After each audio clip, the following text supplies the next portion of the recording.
حابیل کے قتل ہونے پر حضرت آدم علیہ السلام کو بہت صدمہ پہنچا۔ اللہ تعالیٰ نے حابیل کا صدمہ دور کرنے کے لیے حضرت آدم علیہ السلام کو بطور نعمت ایک نیک بیٹا عطا فرمایا، جس کا نام حضرت آدم علیہ السلام نے شیش یعنی اللہ کا عطا کرتا تحفہ رکھا۔ آدم علیہ السلام اپنے بیٹے شیش علیہ السلام سے بہت پیار کرتے تھے۔ شیش علیہ السلام حضرت آدم علیہ السلام کے تمام بیٹوں میں سب سے زیادہ خوبصورت تھے اور حضرت آدم علیہ السلام سے مشابہت رکھتے تھے۔ حضرت شیش علیہ السلام کا تذکرہ قرآن پاک میں ہے لیکن نام سے نہیں، تاہم ان کا ذکر حدیث میں ہے۔ آدم علیہ السلام پہلے نبی تھے لیکن انہیں کوئی کتاب یا قانون نہیں دیا گیا، اور شیش علیہ السلام وہ پہلے رسول تھے جن پر اللہ سبحانہ وتعالیٰ کی طرف سے وحی نازل ہوئی۔ رسول اکرم صلی اللہ علیہ وآلہ وسلم نے ارشاد فرمایا، اللہ تعالیٰ نے اپنے انبیاء علیہ السلام پر 100 صحیفے اور 4 آسمانی کتابیں نازل فرمائی ہیں، جن میں سے 50 صحیفے صرف حضرت شیش علیہ السلام پر نازل فرمائے۔ آدم علیہ السلام نے شیش علیہ السلام کو نصیحت کی کہ اچھا انسان بننا اور سچے مذہب کی پیروی کرنا، اور انہیں دن رات میں کی جانے والی عبادات کی تعلیم دی۔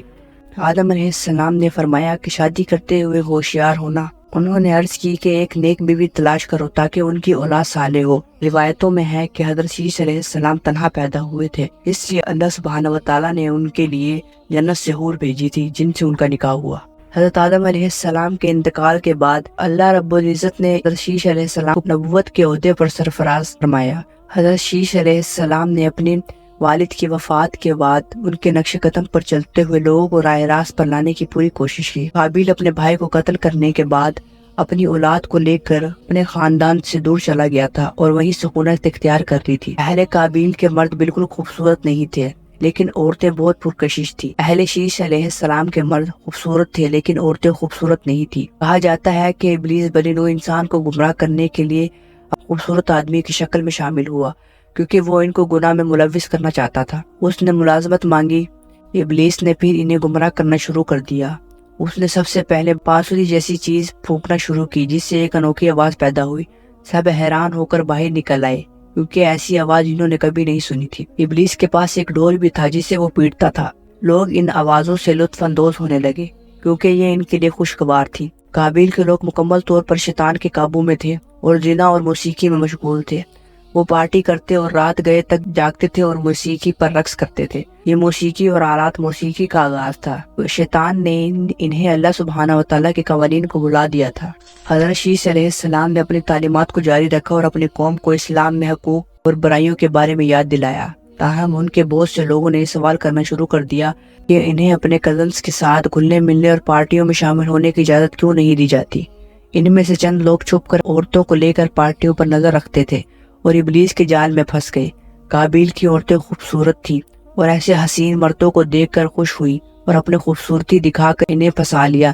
غیر محرم مردوں اور عورتوں کا آپس میں ملنے کے بعد تاریخ انسان میں یہ پہلا موقع تھا کہ موسیقی اور زنا ہوا اور لوگوں نے اجتماعی طور پر گناہ کیا۔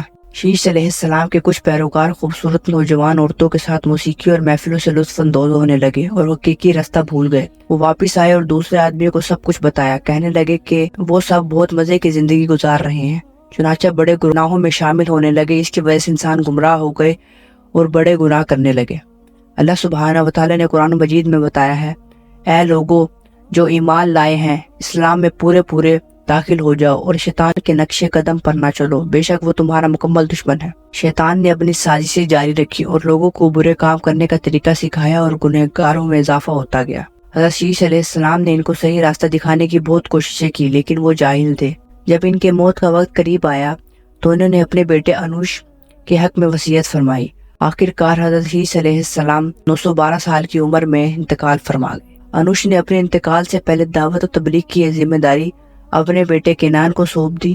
پھر کینان نے اپنی وفات کے قریب اپنے بیٹے محلائیل کو دعوت و تبلیغ کا منصب سونپا۔ محلائیل پہلے وہ آدمی ہیں جنہوں نے شہر بسائے، مضبوط قلعے تیار کیے اور شیطان کے لشکروں کو پہاڑوں اور گھاٹیوں میں منتشر کر دیا۔ ان کی حکومت 40 سال تک قائم رہی۔ محلائیل نے اپنے وفات کے وقت وصیت کے ذریعے اپنے بیٹے یرد کو اپنے جانشین مقرر فرما دیا، اور یرد نے اپنی وفات سے چند دن قبل ہی تبلیغ دین کا فریضے کی وصیت اپنے بیٹے اخنوک یعنی حضرت ادریس علیہ السلام کے حق میں فرما دی۔